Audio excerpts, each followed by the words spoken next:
Mars, year 2179. The red dust of Mars settled over everything. Helmets, machines, even dreams. Deep beneath the surface, silence ruled. But inside Sector 9 of the Nova Terra research base, something was about to break that silence forever. Dr. Ellen Reyes stood still in the dark cavern, staring at the massive metallic shape in front of her. "It's not natural," she whispered, her voice echoing. Beside her, Dr. Malik adjusted his visor. "We scanned this tunnel 5 times. Nothing. Showed up. This thing wasn't here yesterday." Ellen didn't reply. She took a step closer to the object, thick, metallic, and smooth as glass. It looked like a giant cylinder, at least 10 meters long. No markings, no seams, no openings. It sat buried halfway into the rock as if the mountain had grown around it, and yet it was cold. Too cold. Even in this deep cave, metal should have adjusted to the temperature. But this one remained colder than ice, lifeless, ancient. Ellen raised her scanner. No signals, no radiation, no energy signature, nothing. "Dead tech?" Malik asked. "Or something else," Ellen replied. The rest of the team moved in behind them. 5 scientists, 2 security guards, and 1 engineer. No one spoke loudly. They all felt the same thing. This wasn't just another find. This was different. Back at the research lab hours later, the object had been transported into Lab Bay 3 using magnetic lifters. The team took every precaution: scanners, drones, radiation suits. Still, nothing. No movement, no power. Just the same silent metal surface. "It might be a crashed drone from an old expedition," suggested Dr. Lena, adjusting her glasses. "No drone we've ever built has metal this dense," Malik replied. Ellen stood close to the surface. Her fingers hovered just inches from the object. It gave off no heat, no sound. But her skin prickled, like it was watching her. "Don't touch it," Lena warned. "I'm not," Ellen said, but something inside her told her to do it. Her hand moved forward, slowly, until tap! Her fingertip brushed the cold metal. Nothing happened. The room stayed quiet. And then, flash. A single white light pulsed on the surface, just for a second. A soft glow like the blink of an eye. Then it vanished. Everyone froze. "Did you see that?" Ellen said quickly. "I saw it," Malik confirmed. "Recording shows it too." The room filled with tension. Voices rose. The guard stepped forward. "Is it dangerous?" one asked. "We don't know," Ellen said, "but it reacted." "To what?" Lena asked. Ellen looked at her gloved hand. "To me." Debriefing room. 2 hours later. The team sat around the conference table. Outside, the wind howled across the Martian plains. But inside, the only storm was fear. Commander Voss appeared on the comm screen. "I've reviewed your report," he said, his voice flat. "You're telling me a lifeless metal cylinder blinked at you?" "It reacted to touch," Ellen explained. "Just one flash. But it was controlled, not random." "No energy signature, no movement," Voss replied. "Could be a malfunctioning probe. I want it studied but under lockdown. No further contact." "Without approval?" Ellen frowned. "Sir, with respect, if it responded once..." "It stays sealed." Voss cut her off. "This isn't Earth, Dr. Reyes. We don't play with unknown objects here, not without command approval. Understood?" "Yes, sir," she said through clenched teeth. The screen went black. Midnight. Lab Bay 3, everyone had gone to bed, except Ellen. She stood alone in front of the object. The lights were dim. Machines beeped quietly in the background. Ellen whispered, "Can you hear me?" Silence. "I don't know what you are, but I think you're not just a machine. You waited for someone." Nothing moved, no light, no sound. She sighed and turned away. Then behind her, blink, another flash, this time slower. Warmer. Ellen turned back, wide-eyed. You can hear me? Another blink. 3 pulses. 1 short. 1 long. 1 short again. Ellen grabbed her data pad. It's Morse code. Maybe? No. It's something else. She slowly raised her hand again. Hello? The metal surface began to shimmer just for a moment. Not movement, but a vibration beneath the skin. A message trying to form, and then static. The lights in the lab flickered. Her earpiece hissed. A voice, soft, broken, echoed inside her helmet. And she froze. It had said her name. The next morning, Ellen. You look awful, Malik said, entering the lab. I didn't sleep, she said. It spoke to me. Malik stared. What? I heard it. A voice, not loud, not clear, but it said, my name. No one else heard anything. No logs show sound. I'm not crazy, Malik. I'm telling you, it knows me. He didn't argue. He just looked worried. Did you record anything? He asked. Ellen checked her device. Static. Noise. Nothing else. The team grew nervous. Some wanted to leave it alone. Others wanted to call Earth, but Ellen had already decided she wasn't done talking to it. Mars, Nova Terra Research Base. The object hadn't moved again since last night, but Ellen had changed. She couldn't sleep. Her ears still rang with the strange static. Her heart still beat fast whenever she remembered the soft voice that said her name. Dr. Malik was now watching her closely, not just as a colleague, but as a friend worried she might be breaking. You sure you heard it? He asked for the 3rd time that morning. Ellen nodded. I know what I heard. It wasn't just sound. It was like it was inside my head, but not in a scary way. Malik crossed his arms. No one else heard it. Not even the recorders. Maybe it only speaks to me, she said softly. He didn't answer. The silence said enough. Later, that day, Lab Bay. 3 Ellen sat alone again in front of the massive object. She stared at the smooth metal. No lines, no doors, just silence and cold steel. She whispered, Can you hear me? No response. She leaned closer. Why me? Why now? Still nothing. Then she tried something different. She whispered a single word. Awaken. Suddenly the object flashed again. Flash, then again. Flash, flash. The pulses weren't random. They had rhythm. They were answering her. Ellen's heart pounded. She turned on her audio log and slowly spoke. I said, awaken, and it responded with 3 flashes. I'll try again. Speak, she whispered. Flash. Friend. Flash. Flash. Enemy. No. Light. Do you understand me? Flash. Ellen smiled. Then I understand you too. Base security room, doctor. Lena sat with Commander Voss on a secure video call. She's doing it again, Lena said. Talking to the object without clearance. Voss looked angry. She's breaking protocol, again. I think she's obsessed. She's starting to say it's alive. Is it? Lena hesitated. We don't know, but she believes it. Then keep watching her. Don't confront yet. I want everything she says recorded. That night Ellen reviewed her notes alone in her quarters. She played back the flashes again. The light patterns were too organized to be random, too specific. She whispered to herself, You're trying to speak. I can feel it.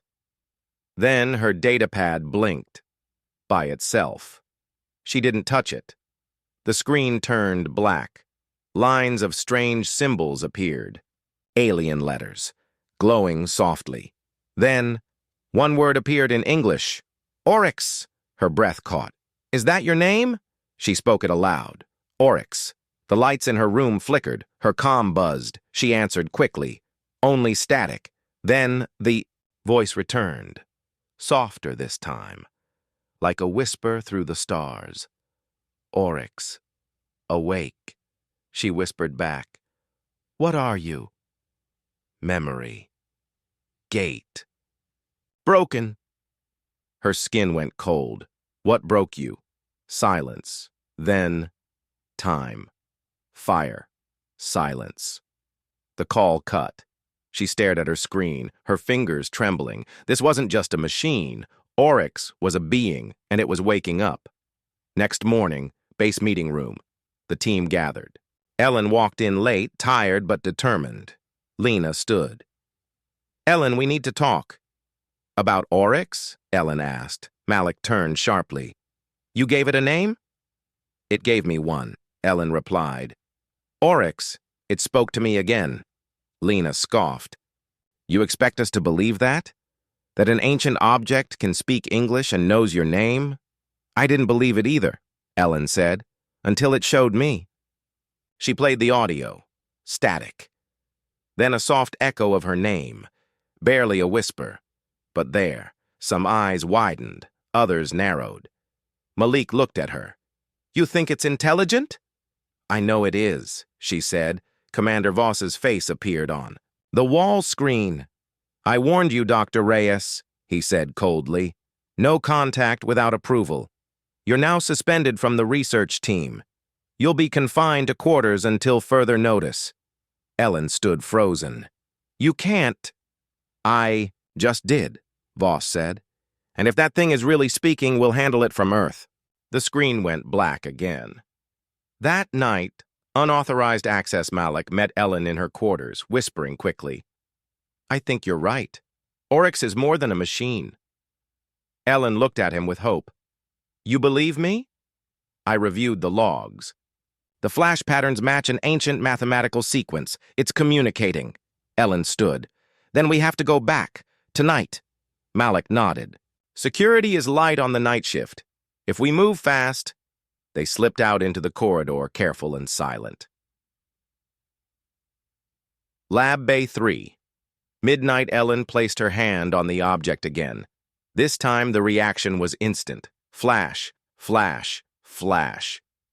Then, across the lab monitors, alien symbols appeared. One by one they shifted, morphing into English. Hello, Ellen. Malik gasped. It really knows your name, Ellen whispered. Oryx, why me? The screen flickered. You. Listen. Listen to what? Stars. Falling. Enemies. Return. Ellen and Malik looked at each other. Something was coming. What? Are you Oryx? She asked. I was. A gate. To where? Beyond. The lights dimmed. The object's surface began to glow faint blue. It was awakening, and something in the dark, far away, was watching. Lab Bay 3, deep beneath Mars. The lights flickered as the metal surface of Oryx continued to glow with a soft, cold blue. Dr. Ellen Reyes and Dr. Malik stood still, eyes locked on the shifting patterns across the object's skin. I don't think this is just communication, Ellen said, her voice shaking. It's learning. Malik nodded slowly. No, it already knows. It's remembering. The symbols on the monitor pulsed again. This time, no words. Just shapes, spirals, stars, strange shadows that shifted into patterns resembling galaxies, burning suns, and fractured planets. Then, a soft hum filled the lab. Ellen gasped. Did you hear that? Malik shook his head. I didn't hear anything. I did, she whispered. A voice. Inside my head. The voice returns. Ellen stepped, closer to the object. Her hand trembled slightly as she touched the surface. It was still cold, still lifeless. But in her mind, she heard it. You are awake. We speak again. Who are you? Ellen asked in her mind. I am Oryx. Once, a gate. Now, broken. What were you a gate to? She whispered. Aloud. Knowledge. Power. Pain. The voice was slow, faint, like it had been asleep for 1,000 years. Malik watched her. Ellen, you're hearing it again, aren't you? She nodded.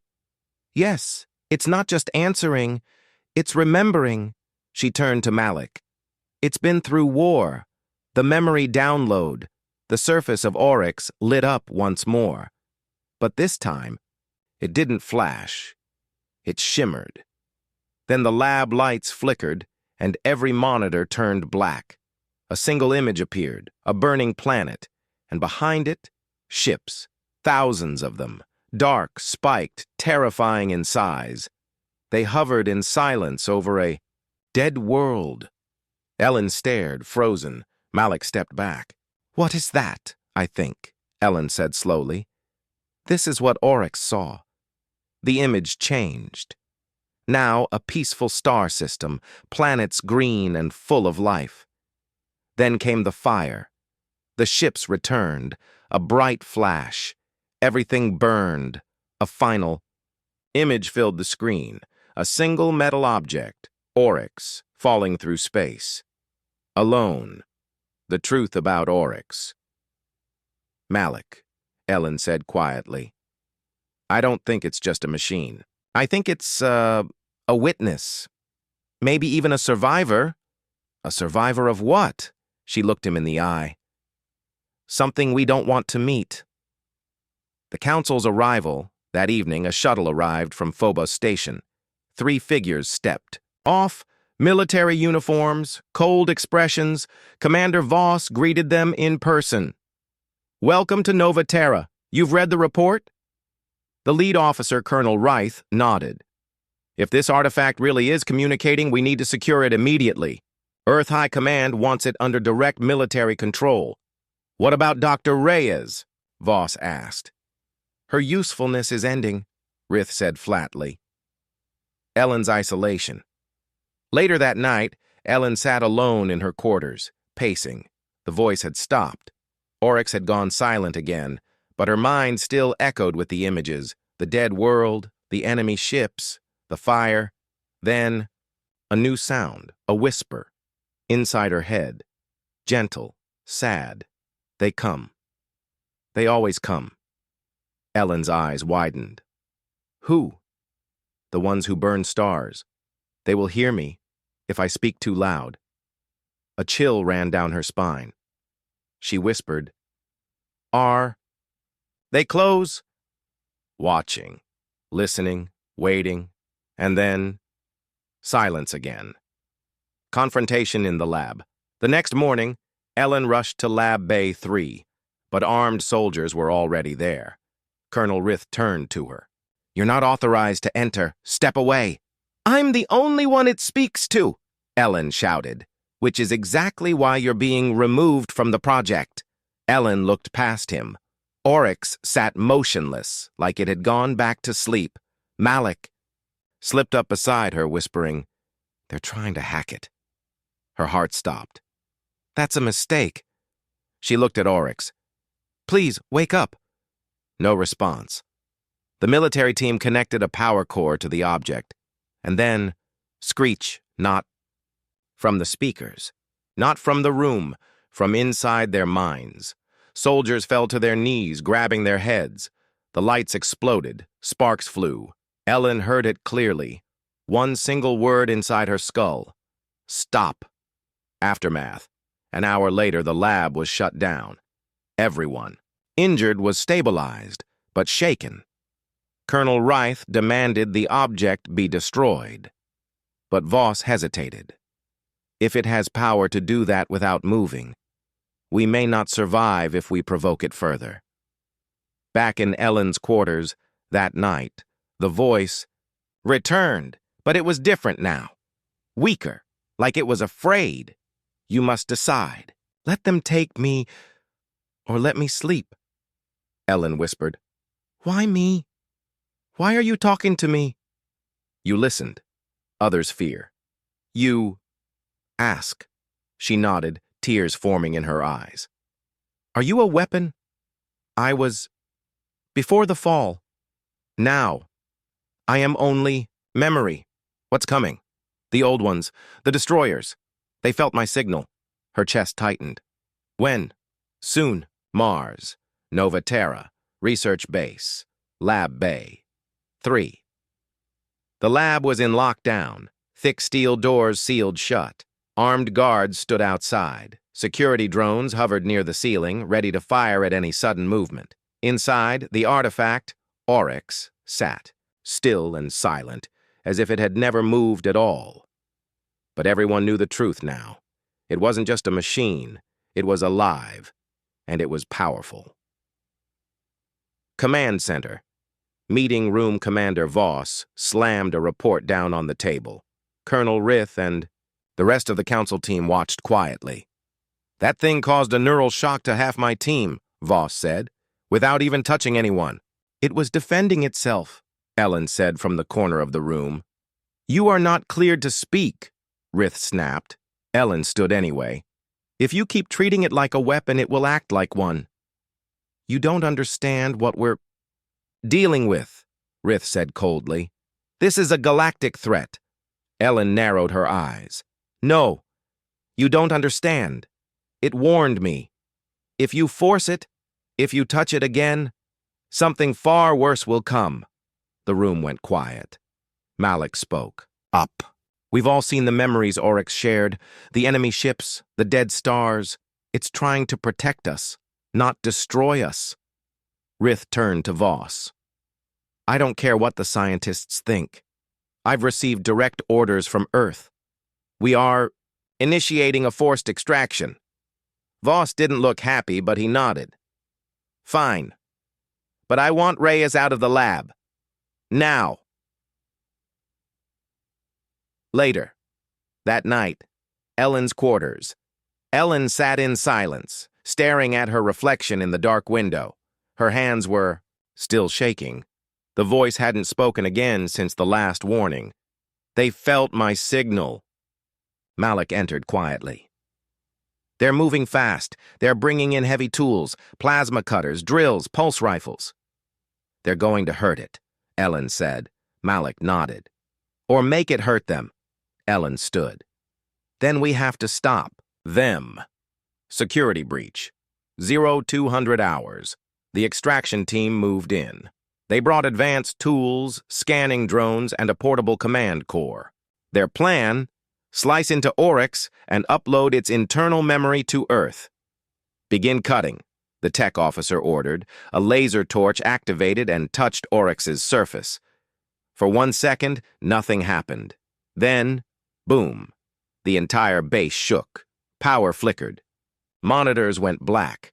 Sparks shot from the control panels. A shock wave pushed the team back across the lab. The artifact's surface lit up. Bright white cracks spread like lightning across its shell. Not damage. Something else. A transformation.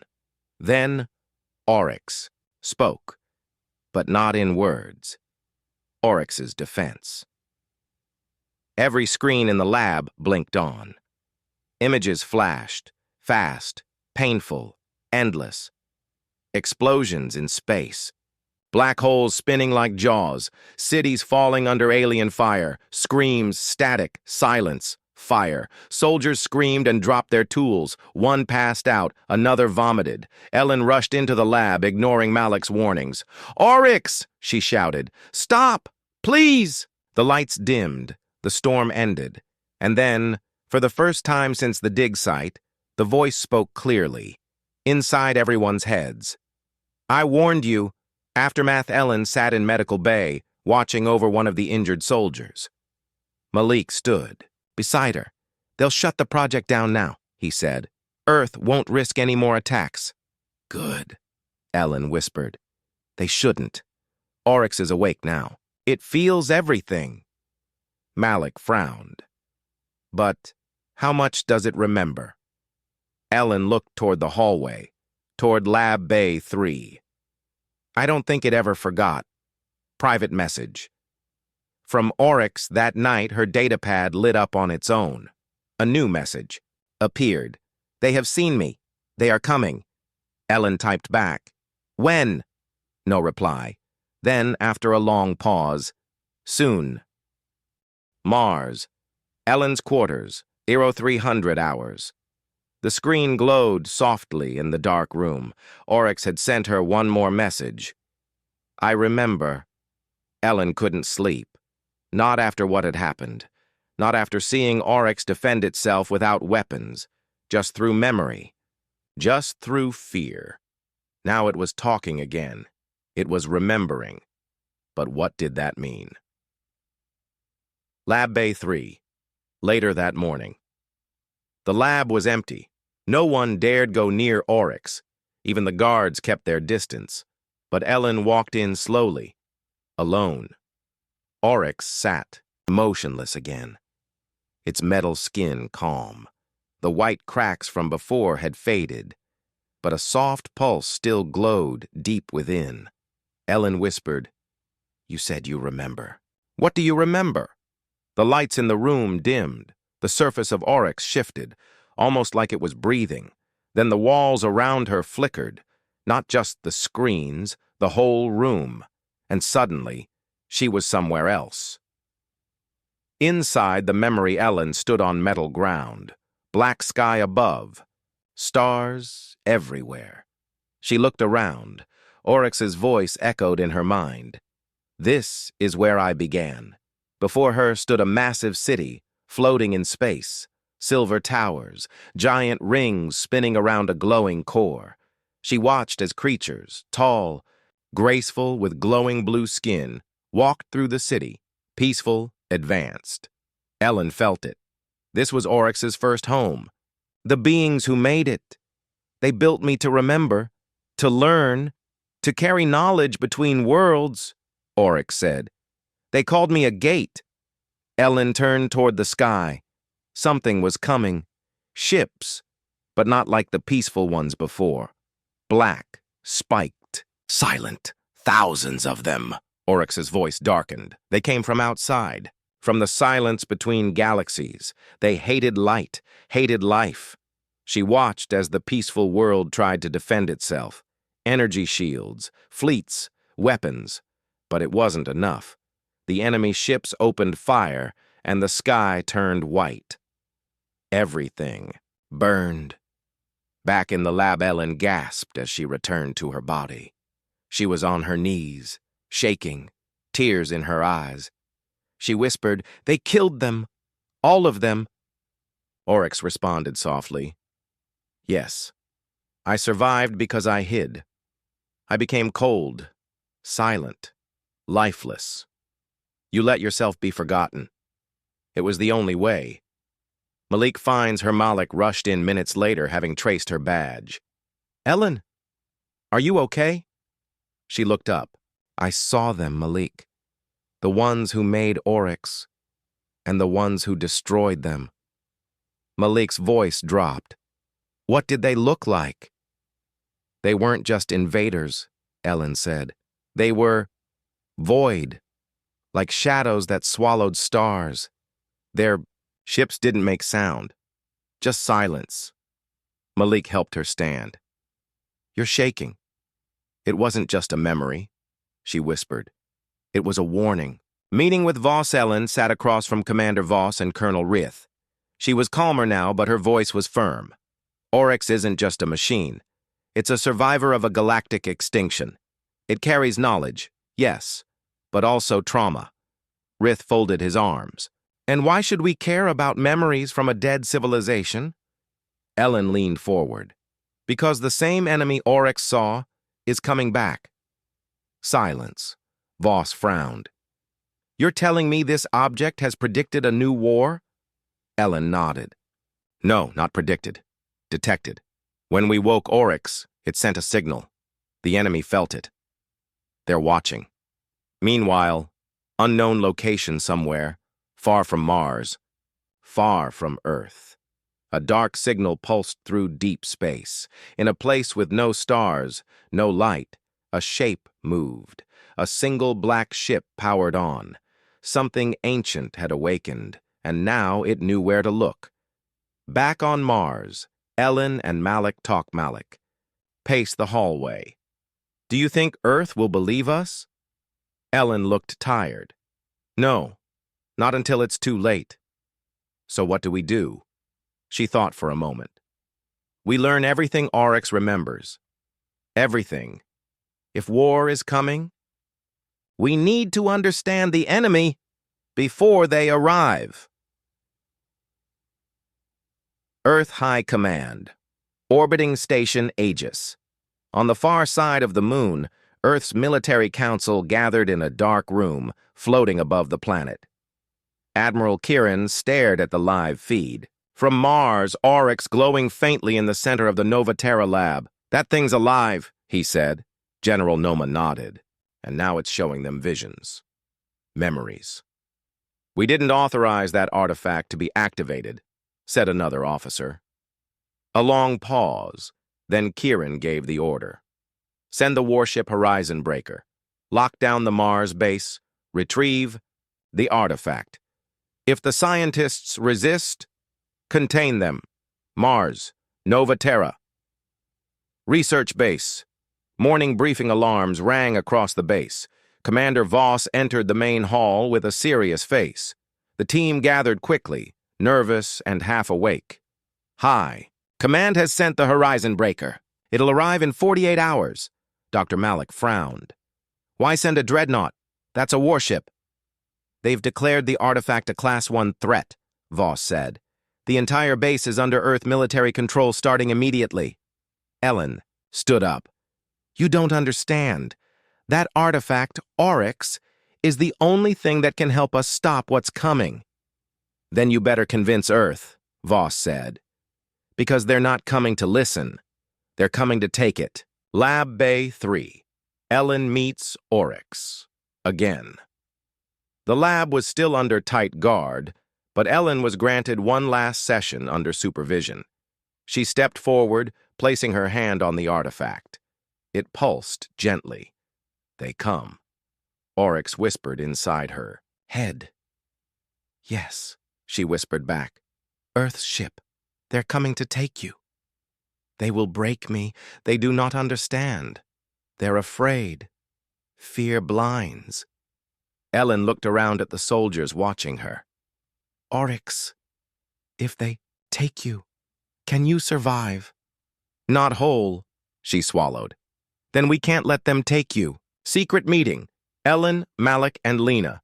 That night, the core science team gathered in a locked storage bay. "They're coming in force," Malik said. "We need to hide Oryx." Lena shook her head. "It's too big, and they're watching every move." "Then we don't move it," Ellen said. "We protect it from the inside." Malik looked confused. "What do you mean?" "We build a fake failure, a virus, something that makes the artifact seem broken or corrupted. If they think it's no longer responding, they might leave it." Lena looked nervous. "You want to trick Earth Command?" "I want to buy us time," Ellen said firmly. "Or we all die, slowly or suddenly." Later that night, Oryx speaks again. As Ellen typed at her console, trying to build the fake code, Oryx sent her another vision. This time, no war, a peaceful world, blue skies, trees glowing under alien suns. "Children laughing. I remember this too," Oryx said. "Before the fire." Ellen blinked back tears. "You miss it?" "Yes." "Then help us stop it from happening again." Oryx paused. Then a single word filled her thoughts. "Agreed." The arrival. Horizon Breaker in orbit, the warship Horizon. Breaker entered Mars orbit within hours. Its weapons were live, its AI already scanning the base. A message came through. "Base Commander, prepare to transfer the artifact. Refusal will be considered treason." Commander Voss read the message aloud and turned to Ellen. "They're serious." "I am too," she said. The last conversation. Ellen and Oryx 1 hour before the extraction. Ellen stood beside the artifact whispering, "You need to go quiet. No signals, no sound, nothing." Oryx responded softly, "I can hide. I can wait." "If they hurt you, if they damage your core, will you survive?" "Only if you remain." She touched the metal gently. "I'll stay," she whispered. "I'll protect you."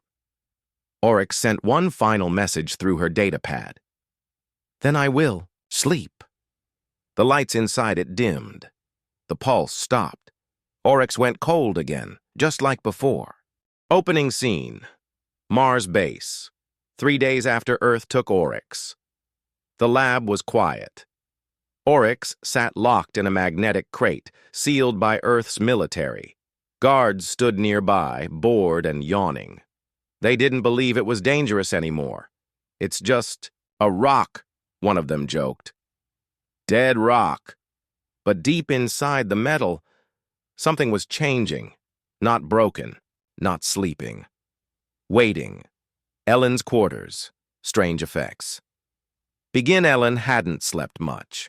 Her datapad kept blinking with strange symbols. Even when turned off, she opened it. Again the symbol appeared, the same one Oryx had once shown her. She sat up, heart racing. The datapad was not connected to any system now. Oryx, she whispered. It didn't respond, but her light flickered, and a low vibration filled the room. The soldiers shift. Anomalies. Begin Private Kalor, assigned to guard the artifact, complained of headaches. Feels like something's in my skull, he told the medic.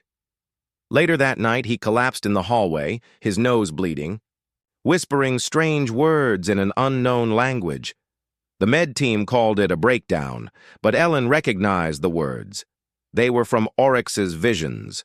Emergency meeting. Ellen demands. Access Ellen stormed into Commander Voss's office. You need to let me see it. Voss shook his head. High Command said it's off limits. Sealed until it's moved to Earth. Something's happening, she said. People are changing. Tech is glitching. Oryx is waking up. You said it was sleeping. I said it would wait. That's not the same as dead. Meanwhile, inside the containment crate. No cameras were active. No sensors could detect what was going on. But if someone could see inside, they would have seen Oryx. Glowing again. Its smooth shell was cracking. Not broken. Shifting. Changing. Shape. Mechanical limbs forming inside. Not a weapon. Not a tool. A body. Lab power outage. Oryx speaks. Again, at midnight, the lab lights went dark. The emergency generators failed, and in that silence, a voice filled the base intercom. Ellen. She sat up from her bunk. The voice was metallic, distant, and yet familiar. I have chosen. You must witness. Ellen rushes to the lab. Breaking orders, ignoring the lockdown, Ellen sprinted through the dark corridors with a portable light. When she reached the lab, the doors were already open. Guards lay unconscious on the floor, alive but stunned. Inside the crate, Oryx was now moving, not walking, floating. The artifact had reshaped itself into a sleek alien form, half machine, half something else. Its surface shimmered with unknown symbols. Ellen stood, frozen. Oryx turned toward her. I remember now. Flashback vision. Through Oryx's mind, Ellen was hit with another wave of memories. Not hers, but Oryx's. She saw the world of Sierra Lune, Oryx's creators, a peaceful race, builders, explorers. Then, invasion, metal skies, burning cities, a force that consumed entire planets, the Void Kin. The Sierra Lune tried to escape, but before they died, they placed their last guardian, Oryx, into deep space, hoping someone would find it, someone who would remember. Ellen falls to her knees. Overwhelmed, she gasped, tears in her eyes. You were built to stop them. Oryx's form shimmered, built to remember, built to protect. But I was too late. She stepped forward. You're not too late now. Transformation spreads. Other systems. React across the Mars base. Screens. Lit up. Symbols appeared across walls, machines, even the horizon breaker in orbit. Earth's ship began reporting internal malfunctions. Systems behaving strangely. AI interface not responding. external commands being rejected. The captain of the warship ordered shields raised. Too late. Opening scene. Orbit above Mars. Earth's warship. Horizon breaker. Captain Mira Lang watched the chaos unfold. On her ship's screens, one by one, systems began showing unfamiliar symbols. Cameras glitched. The engines pulsed on their own. "Status report!" she barked. Her second officer replied nervously, "Ma'am, our control is slipping. It's like something inside the ship is rewriting the software." Suddenly, the main screen flickered. A face appeared. Not human, not alien, metallic, shifting, glowing blue eyes. It was Oryx, or rather, Kal Zorun's message to Earth. The voice was calm, deep. "This vessel is infected with fear. You fear what you do not understand." Mira tried to cut the feed. It overrode her. "I mean no harm, but I cannot allow Earth to control what it cannot protect. This weapon, me, must not be used for war."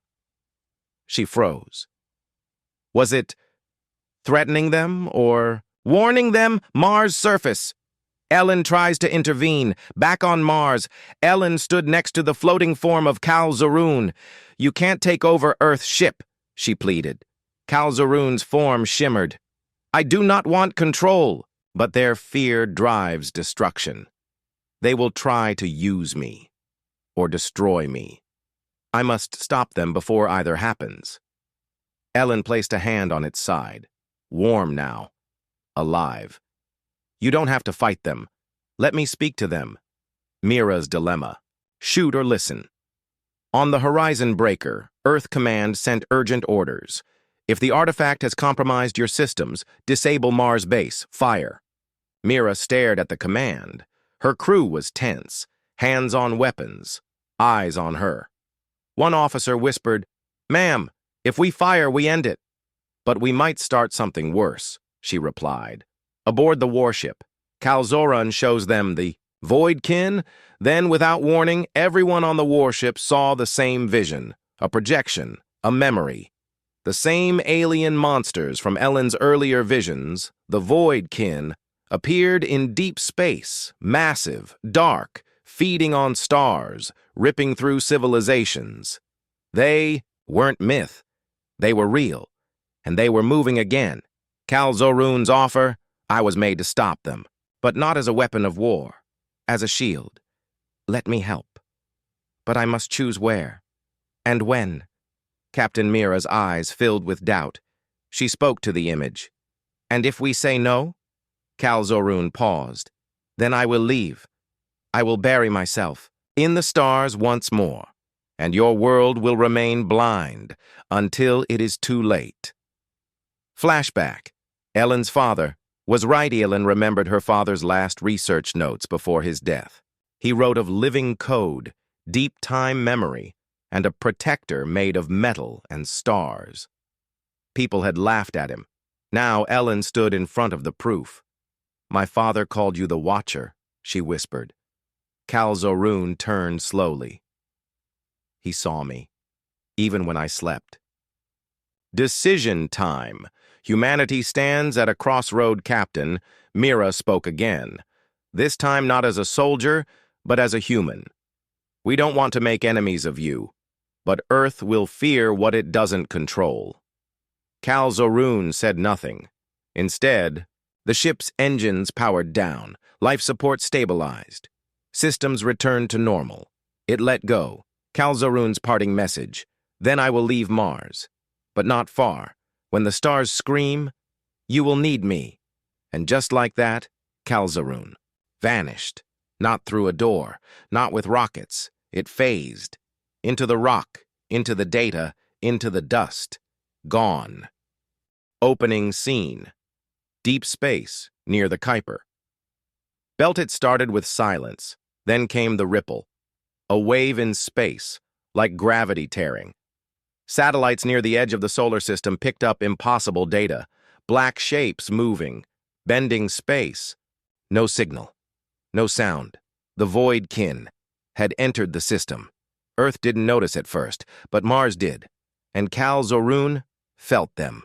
Mars. Ellen wakes in the night. Ellen sat up in her bunk, gasping. Her skin was cold. Her ears rang. Something was wrong. She rushed to the lab. The data stream from the deep space sensors had spiked.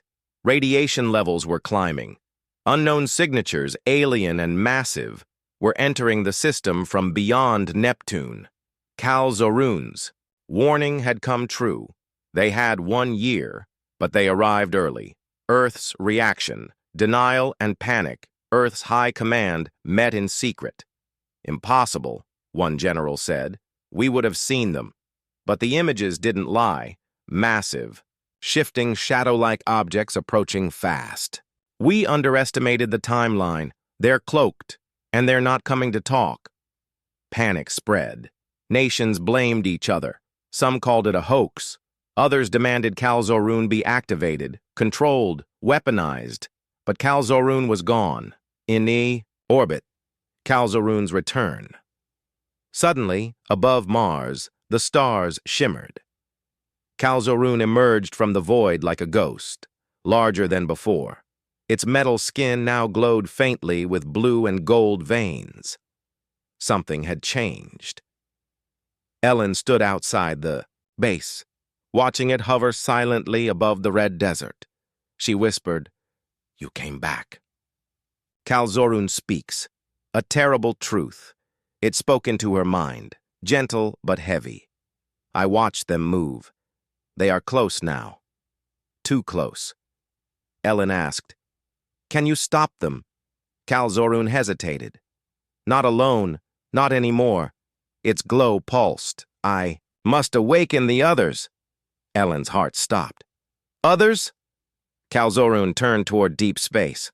"I was the last to sleep, but not the only one made." Flashback. The First War of the Stars. Through Ellen's mind, Kal-Zorun showed her history. Thousands of years ago, civilizations across galaxies faced the Void Kin. They built machines, intelligent warships like Kal-Zorun. Most were destroyed, some hid. Kal-Zorun was one of the last survivors, and now it needed to wake the others. Earth's final warning. The sky shatters. As Earth watched from observatories, a sudden tear appeared in space above Saturn, like a crack in glass. Through it poured darkness, living shadows, massive claws glowing. Mouths with no eyes. The Void Kin had arrived. Thousands of them, not ships, not life as humans knew it. Predators of light. Mars, the human Kal-Zorun alliance. Begins, Ellen stood with the Martian team. "We need to help Kal-Zorun," she told them.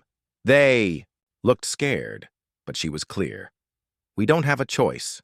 Together, they re-established communication with Earth. Captain Mira's voice came through. "If Kal-Zorun's right, then we need more than guns. We need hope." Kal-Zorun's final message. This episode.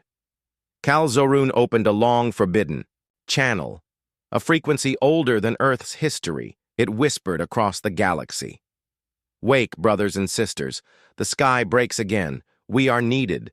And far, far away, somewhere beyond the stars, other ancient machines opened glowing eyes. Opening. Scene. Earth's orbit. 3 hours before invasion. The moon was dark, too dark. Telescopes went blind. Satellites stopped responding. Earth's skies flickered. The Void Kin had arrived. From the torn sky above Saturn, thousands of shadow beasts moved toward Earth, cloaked, silent, and fast. They weren't just coming to conquer.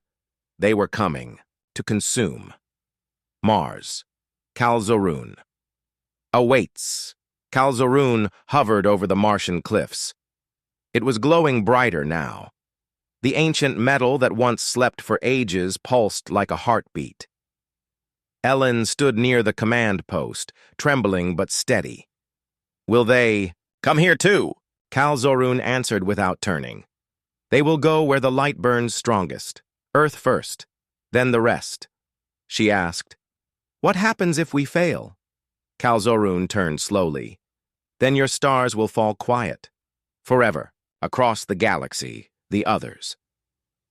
Awaken in distant systems, other ancient war forms, hidden for eons, awoke to Calzorun's call. Some rose from gas giants, others emerged from black holes. A few were already moving toward Earth, drawn by the same enemy. Calzorun whispered, "The Guardians are coming." But would they arrive in time? Earth mobilizes, but it's not enough on Earth. Panic reigned, cities evacuated, sky defenses armed, the Horizon Breaker warship and dozens like it took formation above the planet. But nothing could prepare them for what appeared next. A tear in the sky, above New Asia sector, ripped open like bleeding fabric, and through it came a void-kin behemoth, larger than a city, wings like dark nebulae. It screamed, but not with sound, with mind pain. Soldiers dropped, systems shut down, fighters crashed. It was only the beginning. Calzorun enters the fight. Suddenly, space cracked, near Earth. Calzorun arrived in a streak of blinding light, slamming into the behemoth with a sonic blast that shook orbit. Its body had changed, sleeker, more dangerous. No longer just a protector. Now, a weapon of desperation. Its voice echoed across all human comms. This is not your war alone, but your survival depends on it. First victory, but it comes at a cost. Calzorun and the Earth warships fought side by side. Laser storms, magnetic pulses, starfire blasts. Finally, the behemoth began to break apart, screaming as it collapsed into itself. Earth cheered, until a second rift opened, then a third, then dozens. This was not an invasion. It was a purge. Ellen's last message to Earth back. On Mars, Ellen activated Earth's global broadcast system. She spoke directly to the people. This is Ellen Rell from Mars Base. You've seen them. You've felt their minds. But you're still here. You're still fighting. Her voice shook but held strong. We were never alone in the dark. Now we know. And now, we fight not just for Earth, but for every world they tried to erase. The way. Turning point. The Guardians arrive. As all seemed lost, a light burst from beyond Jupiter. 5 massive constructs. The Guardians appeared, ancient like Calzorun, worn but burning. One looked like a rotating star cage, another like a ship made of crystal, one simply burned with orbiting moons. They charged into battle. Void-kin screamed. The tide shifted. Calzorun's final words to Ellen asked, "Will you survive this?" Calzorun's voice was quiet now. "My purpose was to watch, then to warn. Now, to end it." He paused. "You gave me more than activation. You gave me trust. That will last beyond stars." Then it vanished into the fire of war.